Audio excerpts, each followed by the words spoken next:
Welcome back for another deep dive. Glad to be back.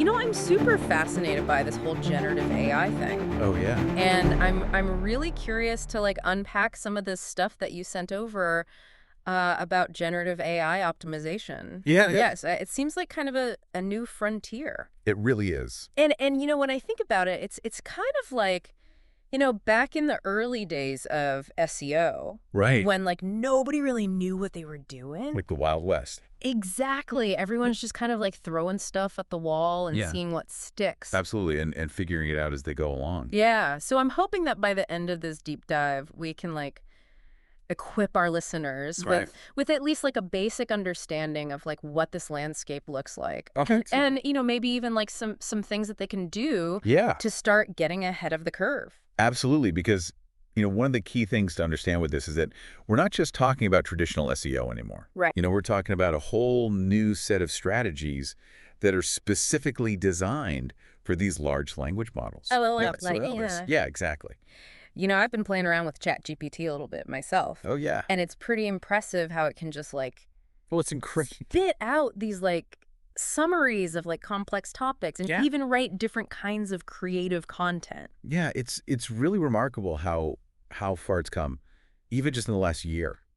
So how do we make sure that our stuff Right. is the stuff that's being pulled Right. and recommended by these AI systems? Yeah, that's one of the big questions that everybody's trying to figure out, Right. because it's not just about, matching keywords anymore. Right. These LLMs, they're actually trying to understand the meaning and context of what we're asking. Right. They're not just, spitting out links. Right. They're trying to give us answers Yeah.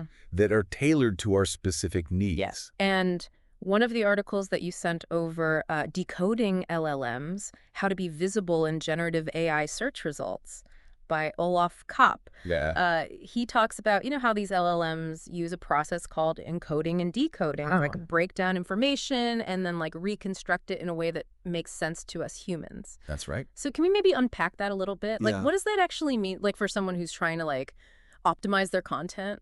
Yeah, so think of it this way, like when you write a piece of content, Okay. you're essentially creating this web of interconnected ideas. Okay.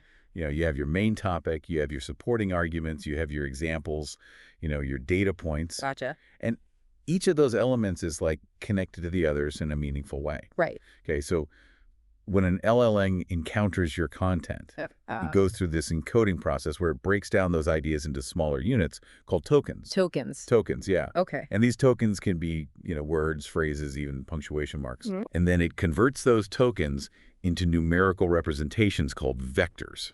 So it's kind of like turning words into math. Yes, exactly. Okay. And the fascinating thing is that these vectors capture not just the meaning of individual words, Okay. but also the relationships between them. Okay. So, for example, the vector for running shoes would be closer to the vector for marathon Okay. than it would be to the vector for cheeseburger. That makes sense. Yeah. Okay. So when we're talking about optimizing for LLMs, Right. we're really talking about optimizing for these vector relationships. Okay. These underlying connections between concepts that our content represents. Gotcha. It's not just about sprinkling in keywords anymore. Oh, right. It's about creating content that deeply explores a topic Okay. and establishes you as kind of like a thought leader in that space. So if these LLMs are so good at understanding meaning and context, why do they need this thing called retrieval-augmented generation, or RA? Oh, good question. I saw that in a couple of the articles, but I wasn't quite sure what it meant. Yeah, so that's a great question, and it kind of highlights one of the limitations of LLMs. Okay. Even the most advanced models are only as good as the data they were trained on. Uh-huh. And that training data, no matter how massive, can become outdated. So the world changes. Exactly. The world's constantly changing. New information is being generated all the time. Right. And LLMs need a way to keep up. Okay. So RAG is giving them a live feed Precisely. of the latest information. Yeah. It allows them to access fresh, relevant data in real time, Okay. which is essential for providing accurate and up-to-date answers. Okay. And that's where this whole GEO thing comes in, right? Exactly. Making sure that our content is part of that live feed. That's right. So how do we even know what these AIs are looking for? Well, that's the million-dollar question. Right. And unfortunately, there's no easy answer. Yeah. Each platform has its own unique way of selecting sources. Okay. Some rely on their own internal search engines. Right. Others use a combination of different methods. Okay. And some, like Perplexity, are a complete black box. Oh, wow. We have no idea how they're doing it. So how do we even begin to optimize for something when we don't know the rules of the game? It's definitely a challenge. Yeah. But there are some clues we can glean from the research. Okay. If we look at the sources that different AIs are citing, Okay. we can start to see some patterns emerge. Like what? Well, one interesting example comes from the COP article. Okay. He asked 4 different AI platforms, Gemini Copilot, ChatGPT, and Perplexity, Okay. to recommend the best running shoes. Okay. And he gave them some specific criteria, like his age, his weight, his running style. Okay. And what he found was that each platform recommended a different shoe, Interesting. with only one shoe consistently recommended by all 4. So why that one shoe? What made it stand out to all the AIs? That's what we're trying to figure out.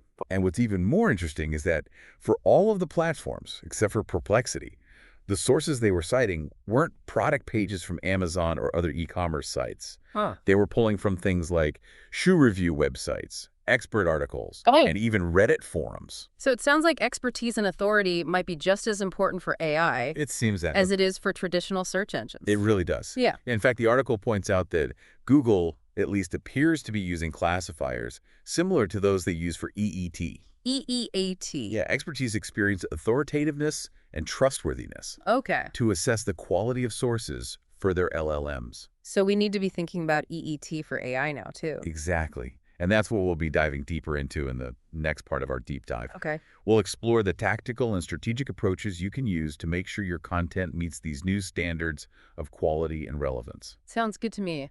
I'm ready to get tactical. All right, let's do it. Okay, so we talked about how important EEAT is going to be Yeah. for these AI systems. It's going to be huge. And you mentioned that Google might even be using similar classifiers Right. to their EEAT guidelines to evaluate sources for their LLMs. That's right. It's still early days, so we don't have all the answers yet. Right. But the research suggests that EAT is going to be just as crucial for AI optimization as it is for traditional SEO. So how do we put this into practice? What are some things that we can do Yeah. to boost our EET in the eyes of these AIs? Well, one of the key takeaways from the COF research is that it's not enough to just create good content anymore. Okay. We have to create content that's specifically designed for how these AIs process information. So we have to think about those encoding and decoding processes Exactly. and tailor our content accordingly. Exactly. All right, so give me the playbook. Yeah. What are the do's and don'ts of creating LLM-ready content? All right. Well, one of the biggest do's is to make sure your content is well-researched and backed up by credible sources. Citations are more important than ever. Absolute. Citations are more important than ever. Okay. You know, it's not just about making claims. It's about showing your work. Right. And when you cite your sources, make sure they're high-quality, authoritative websites that the AIs will recognize as trustworthy. Okay, makes sense. Another effective strategy, especially for factual content, is to incorporate relevant statistics and data points. So appeal to the AI's love of numbers. Exactly. And don't just throw numbers around randomly. Right. Make sure they're relevant to the topic at hand and that they add value to the overall narrative. So it's like using data to tell a story that the AI can understand. You got it. Okay. And speaking of storytelling, don't underestimate the power of quotes. Quotes. Yeah, quotes. How do those play into AI optimization? Well, think about it. Quotes add a human element to your content. Okay. They bring in different voices and perspectives, and they can make your arguments more persuasive and engaging. Okay, so it's kind of like weaving a tapestry of knowledge Yeah. with different threads coming together That's a great analogy. to create a richer, more complex picture. That's exactly right. And this is especially important for topics like history, society, anything where those personal experiences and expert opinions can add depth and authenticity. Okay, so we've got citations, stats, quotes. Yeah. What about the don'ts? What should we avoid doing? Well, some things never go out of style.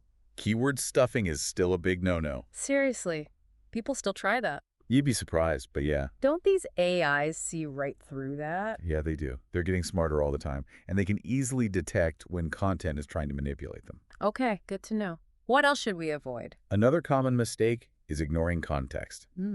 Just because a keyword is relevant to your industry doesn't mean it's relevant to every piece of content you create. So we need to make sure our keywords are actually integrated into a meaningful narrative. Exactly. And this ties into another crucial point: user intent. Right. Always keep in mind what the user is trying to achieve when they're searching for information.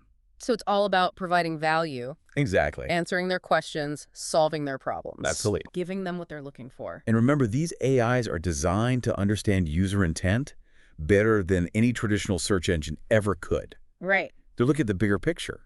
They're considering all the different factors that go into a search query, Yeah. and they're trying to provide the most relevant and helpful results. So it's not just about optimizing for keywords anymore. It's about optimizing for the entire user journey. You got it. And that requires a more holistic approach to content creation. Okay.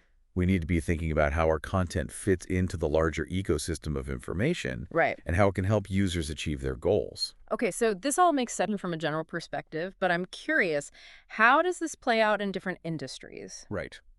Are there specific strategies that work better for B2B tech versus e-commerce, for example? That's a great question. And thankfully, the COP article provides some industry-specific guidance Okay, good. for B2B tech companies. Yeah. One of the key takeaways is the importance of establishing a presence on those authoritative tech domains Whoa. that the AIs see as trustworthy. Like what? What are some examples?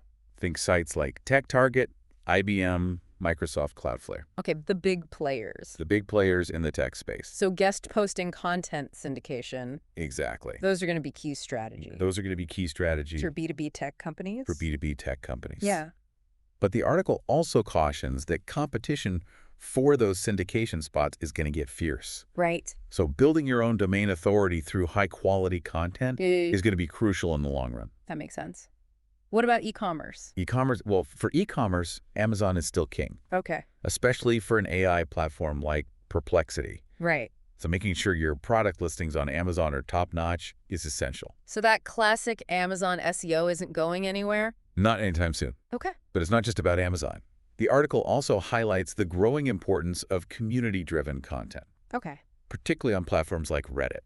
Yeah, so engaging in those online communities, fostering product reviews, that's going to be crucial for e-commerce brands. So it's all about building that social proof, Great. creating a buzz Seek value. around your products. And that applies to other industries as well. Right. Healthcare companies might want to focus on establishing a presence on sites like the Mayo Clinic, NIH, and Medline Plus, Makes sense. while finance companies might want to target platforms like Yahoo Finance and MarketWatch.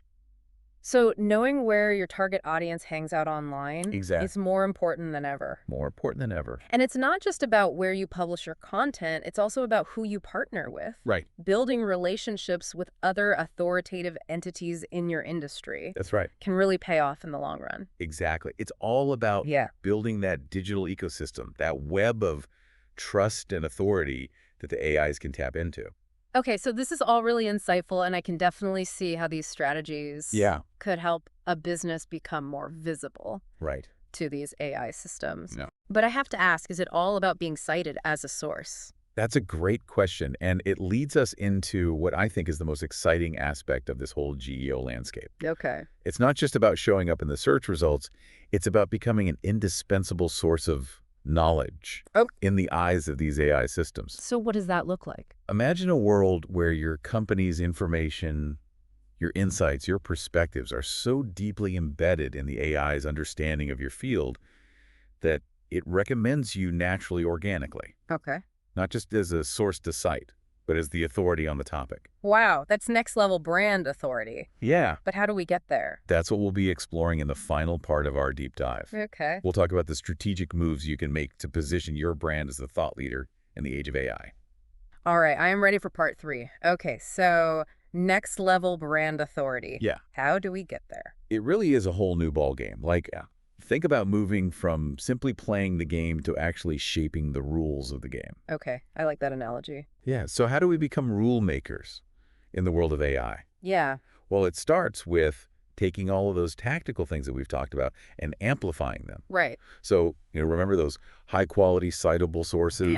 Yeah. Those in-depth analyses packed with relevant stats and expert quotes? That's the foundation. Okay.